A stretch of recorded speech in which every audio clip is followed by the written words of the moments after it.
কি পরিমাণ বৃষ্টি হচ্ছে গো, আজকে সকাল থেকে অনেক বৃষ্টি।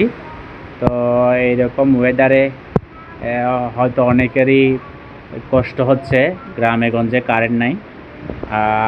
আজকে এই বৃষ্টিময় দিনে আমাদের সঙ্গীতা অনেক রান্না করছে, যা খাইতে আসলে খুবই টেস্ট হবে।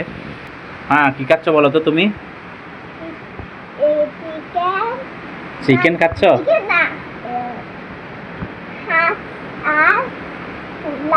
হাঁস আর পোলাও। ওরে বাবা, এই যে রান্না হয়েছে পোলাও, মোটামুটি ডেক্সি পাতিল সহ নিয়ে বসছি। এই যে এটা টাকি মাছ বোনা। ওরে বাবা, এটা কি হাঁসের মাংস? আজকে বৃষ্টির দিনে রান্না কিন্তু জমজমাট না। পোলাওর সাথে কিন্তু পাট শাক, এই যে পাট শাক, পোলাও, এই যে হাঁসের মাংস। বাইরে কিন্তু একদম অন্ধকার হয়ে গেছে, প্রচুর বৃষ্টি। তো না, এখনো তো রাত হয়নি। শ্রুতি মনে অনেক আগে বসছে খাইতে, তাই না?